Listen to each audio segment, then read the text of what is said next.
The K96 Greenwich Star Bond project plan has taken a major step forward. We have two guests here with us today. Seated next to me is Wichita City Councilman Pete Meitzner.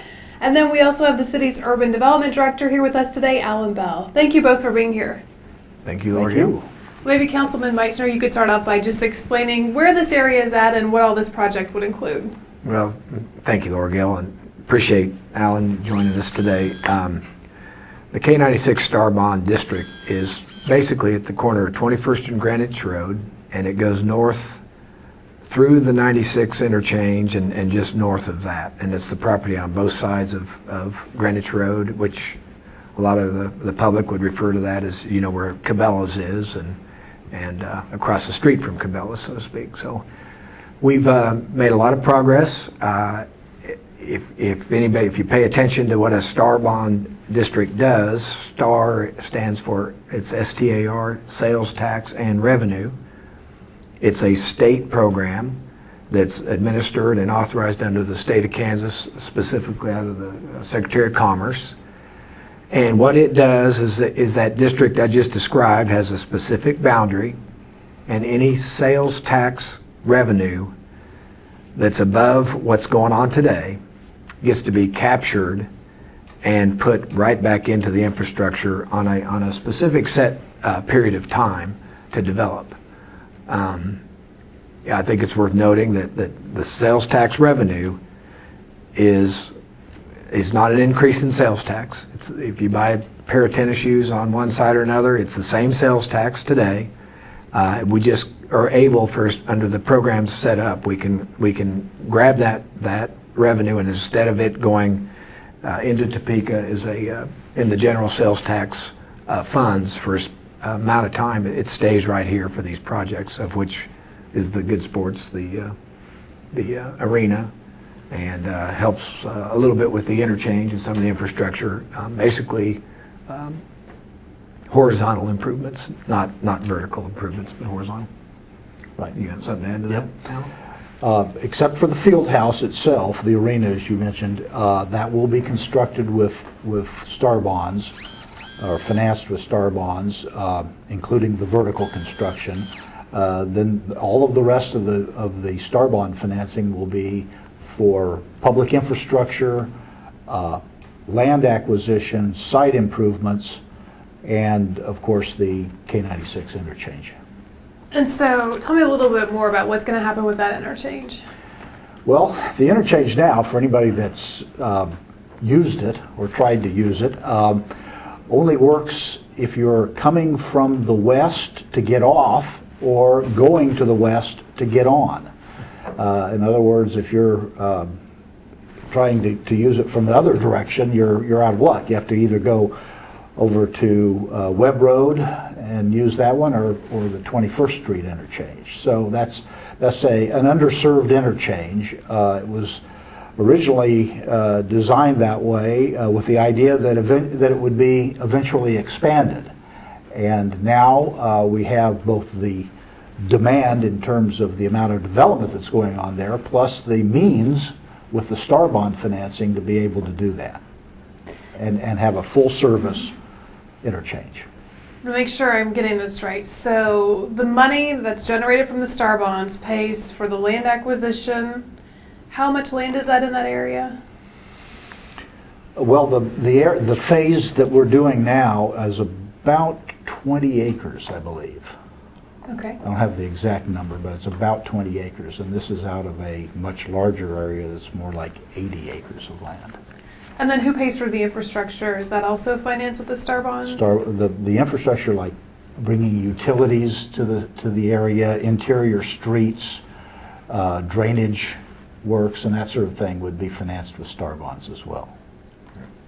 And the field house? And the field house, right. Okay. The reason the field house is eligible, because under the rules of the star bond as set by the state, it needs to be a destination attraction. Similar, the best comparison is up the turnpike there at Kansas City, where the racetrack and the development right around there. It's got to have a minimum percentage of customers, new customers, that have a destination portion to that. It's mainly created as a to help increase tourism and attract not only out of the region but out of the state revenues. And so this falls into that. The gym itself, or the field house itself, will be 52 weeks of various events, volleyball, basketball, AAU, fencing, cheer, all those things that many residents today that have young children and even high school and more, they're getting in their cars, and baseball season, they're driving to Topeka or to Tulsa, and baseball might be a bad example, but volleyball for sure, basketball, MAYB, all those things mean that the families use those as weekend getaways.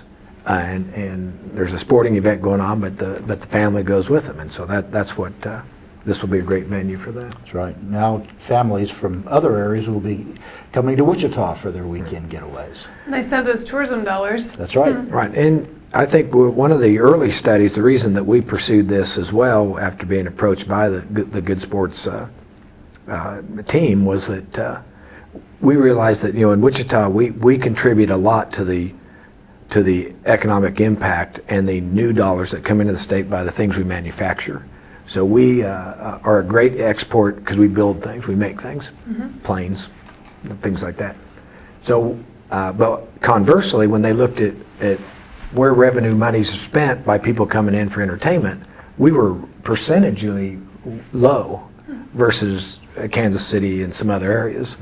So this was helpful for us to support, and I think it was helpful for Topeka to agree that you're right.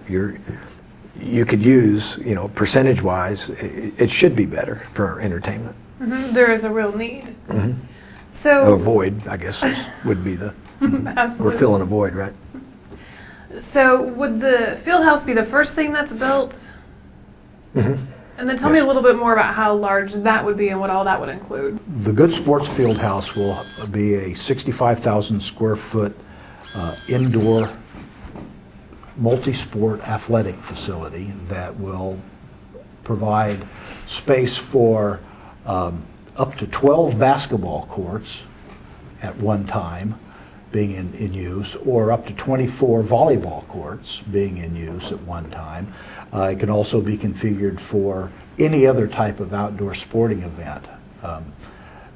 One of the great aspects of the youth sports is that the teams travel with the teams, coaches, and families, and they need to stay in hotels. So a hotel will be built adjacent to the field house. It'll be associated with the field house, and they'll provide lodging. There'll be restaurants built in the area. A Star Bond project obviously needs a lot of retail to produce the sales tax revenue to pay off the bonds, and the retail will come from a planned 72,000 square foot destination retail, a national retailer who's can't be named at this time, but they're in the process of negotiating that. The developers are. 70,000 square foot multi-tenant retail center, and then what they call out parcels. It could be 20 or 30 out parcels which would house restaurants, offices, banks, that sort of thing. So it'll be a major project. One of the other things about Star Bonds is that size matters. In order to qualify for a Star Bond project, the total amount of investment needs to be at least $50 million. This project will be far above that, over $130 million. Right, something like that. To start phase one, at least. Right, right. And they need to generate in excess of $50 million in total sales in the project. So this is why there's a large concentration on retail elements in the project. Will you guys talk a little bit more about the different phases, and maybe Councilman Meitzner, you could talk about what phase one includes? Well, the phase one, which is submitted to Topeka right now, includes what Alan just described was, and then as the developers up in Kansas City, it's the same developers, by the way, that were a major part of that. As things happen, then it's a fluid district, because then maybe somebody else is more excited. Maybe there's a destination restaurant chain, I mean a major unique restaurant that we don't have here. You all know, as you travel around the country, you know which ones are not here and which ones are, and say, I wish we had one here. Those are the kind of things that create, not to say a Great Wolf Lodge, but Great Wolf Lodge was not on their phase one up in Kansas City. It came in as a result of the next phases. So it just kind of depends on what might fit and what attractions, and they're talking to very unique concepts all around the country to come out. So those would be potentially the next step, and each next step or next phase would have to be submitted again for the Secretary of Commerce's approval at that time. Does it also require additional council approval for each phase, or did you? Yes. Okay. And so it's probably difficult to put a timeline then on how long phase one will take, because it probably depends on how the economy is and the interest that you guys get and all that. Yeah, pretty much. But it's once it's open, it'll have an immediate impact.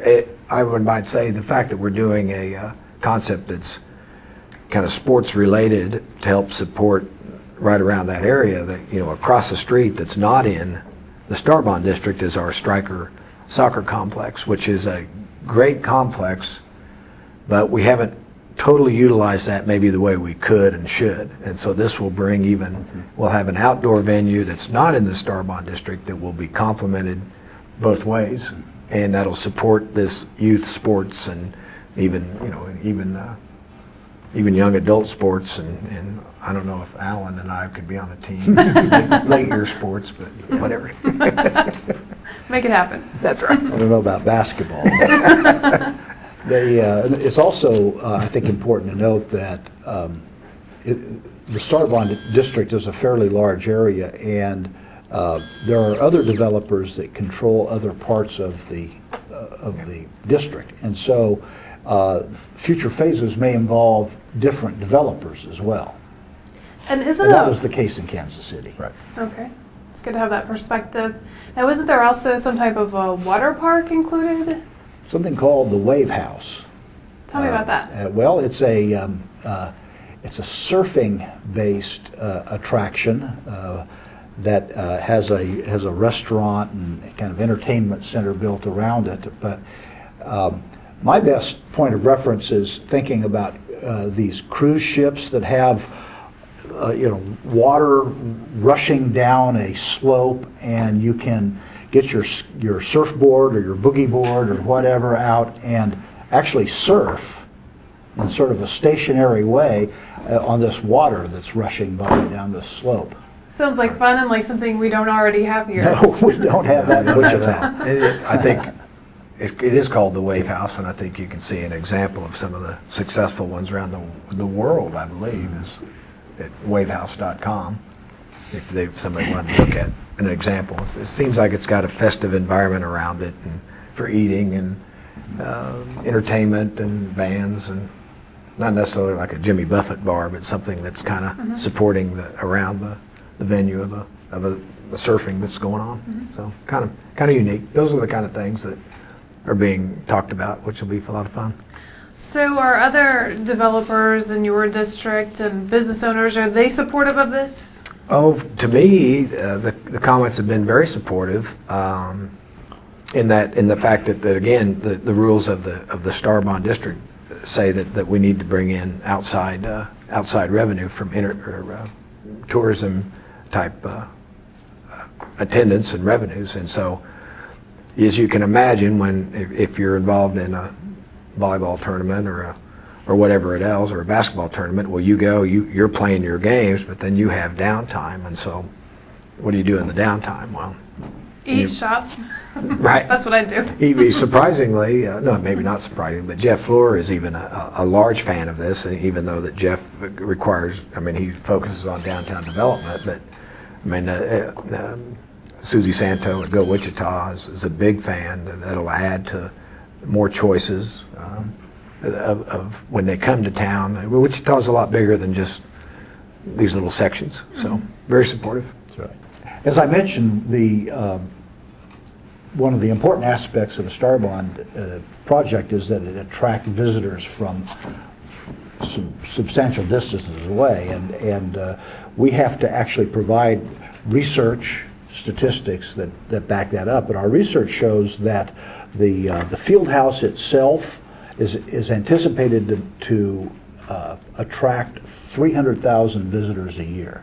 This is based on the number of teams that will be playing, the number of tournaments they'll have, the average size of teams, and so on.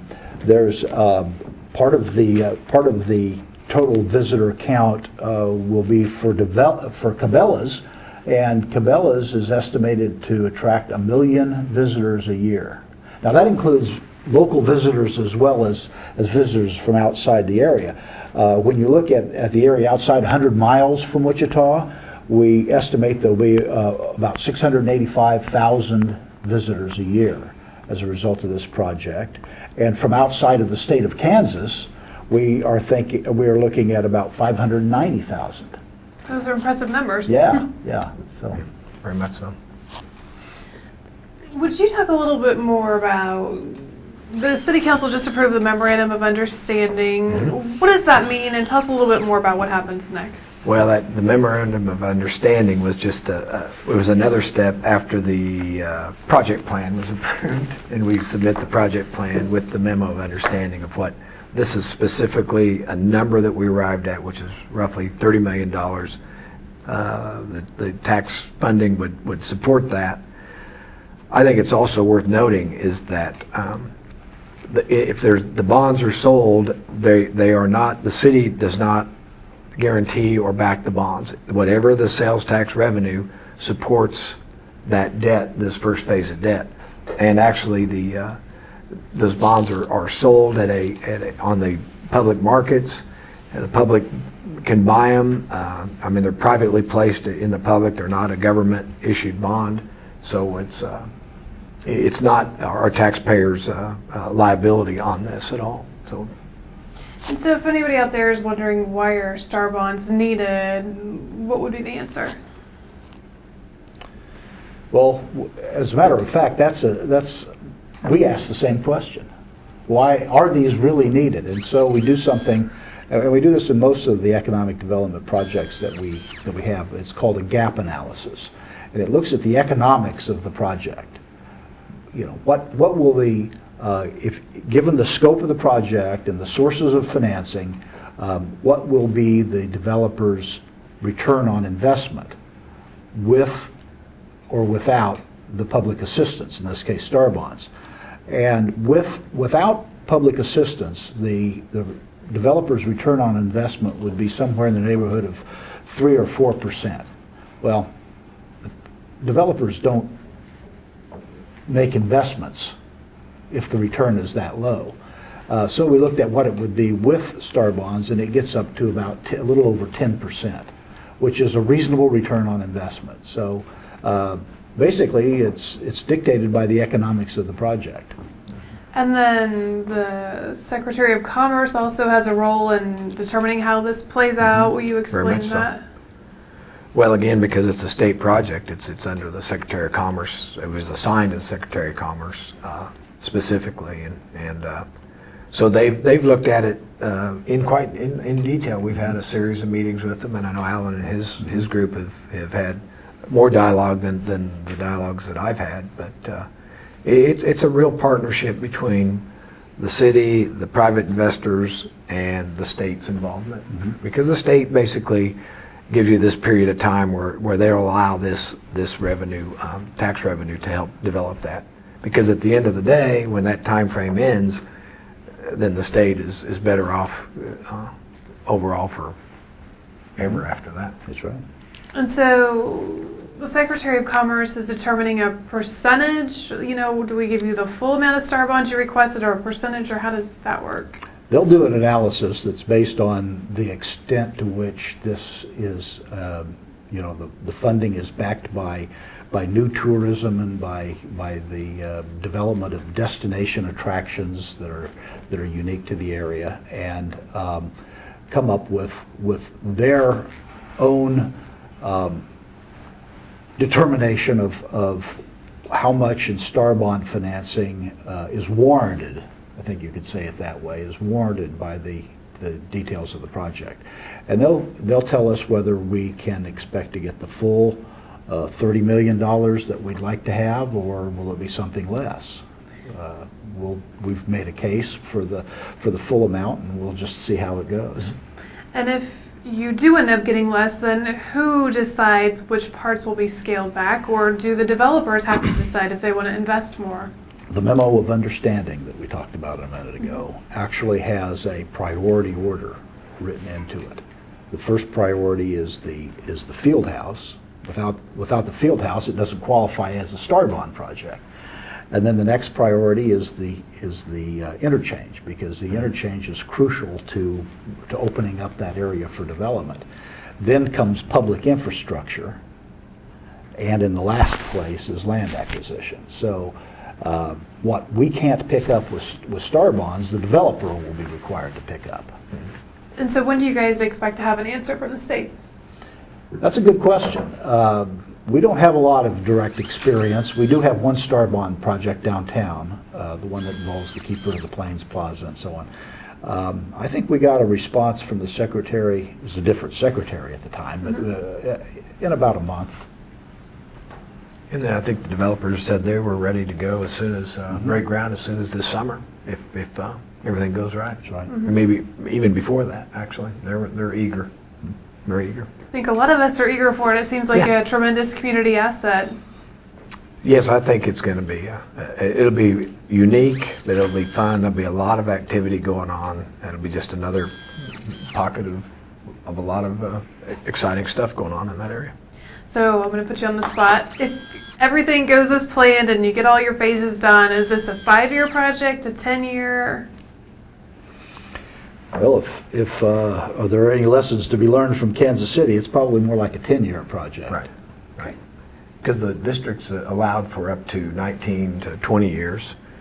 And so anything we can do in that time frame that would justify and financially support in that, and I think 10 years, probably 5 for sure, 5 to 10 years, there'll be a lot of things going on. Well, it's been a lot of fun to hear all about it, and we'll be looking forward to seeing what happens. Okay. Thank you, Laura Gail. Thank you. Thank you Alan. for being here. Thanks. And thank you for watching this edition of Local Loop.